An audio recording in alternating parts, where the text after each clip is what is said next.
I am Ferdinand Marcos, and I am the President of the Republic of the Philippines. I stand today on behalf of 110 million Filipinos. Hello everyone, hello people and Philippines world. It's me again guys, Let's Talk Vlog. Ayan na guys, mayroon akong upload video sa inyo tungkol po dito sa mga boya na hinarang, yung mga barrier na pinaglalagay ng mga Chinese Coast Guard dyan po oh. Kung nakikita nyo, yan po yan mga kababayan. Marami kasi nagsasabi na dapat ay gumagalaw ang gobyerno. Sa tingin nyo kaya hindi gumagawa ng paraan ng Pangulo? Alam nyo, huwag kayo muna kaagad maghusga sa Pangulo. Hindi nyo po alam na sinasabi ng karamihan kasi mga kababayan, ano ba ang wala naman lang nagagawa ang gobyerno? Ayun ang pagkakaalam nyo. Bago kayo manghusga, mag-research po kayo kung ano po ang nagagawa ng gobyernong Marcos. So kung nakikita nyo ito mga kababayan, ito po yung mga barrier na nilagay ng Chinese Coast Guard. Pero sa bisa ng kautusan ng ating mahal na Pangulo sa Philippine Coast Guard, no, ay tanggalin po yan. Ganun po sa katapang, no? Ay nung nangyari yan mga kababayan, yung pinagtatanggal yung buya na yan, yung barrier na yan, wala naman po nangyaring gera. Wala naman, hindi naman nag-react ang mga Chinese Coast Guard. Oh, 'di ba?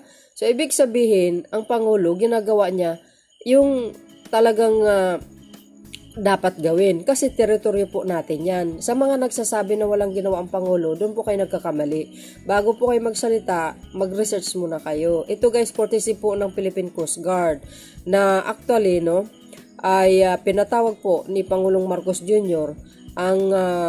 ang China ambassador sa palasyo.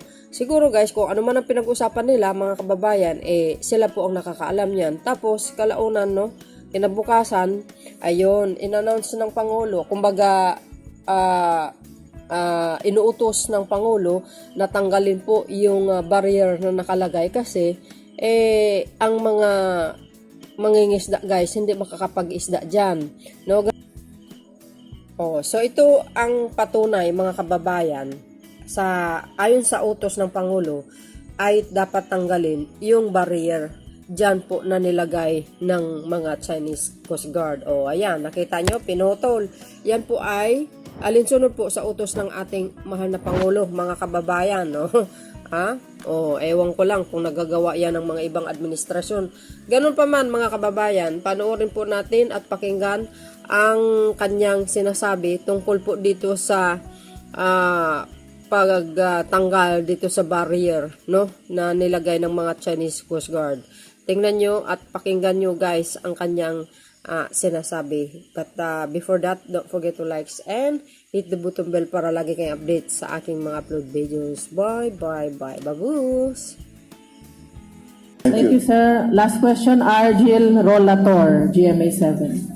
Good afternoon, Mr. President. Sir, sa matagumpay na pagtatanggal ng barrier ng Philippine Coast Guard sa Scarborough na ilagay ng China, tinitingnan po ba ninyo na harassment ito para ipagpilitan ang claims ng China over the West Philippine Sea? Harassment ito para Harassment po sa Pilipinas para ipagpilitan po ang kanilang claims over the West Philippine Sea. At kabilang din po sa naging kautusan po ba ninyo sa National Defense sa tanggalin lahat ng mga structures na ininayo ng China within the Philippine Economic Exclusive Zone, sir? Oh, well, yes. Again, many of these are operational issues and that I really cannot talk about. But in terms of taking down the barrier, I don't see what else we could do. Dahil talaga yung mga fishermen, nung pinutol yung tali, yung nakapasok na fisherman, nung araw na yun, nakahuli sila ng 164 tons na isda. So, sa isang araw pa lang yun. Yun ang nawawala sa ating mga fisherman. Kaya hindi naman maaari na lalagyan ng barrier na gano'n. At maliwanag naman ay nasa loob ng Pilipinas yan.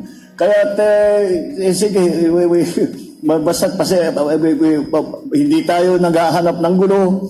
Basta't gagawin natin, patuloy natin, ipapagtanggol ang Pilipinas, ang maritime territory ng Pilipinas, ang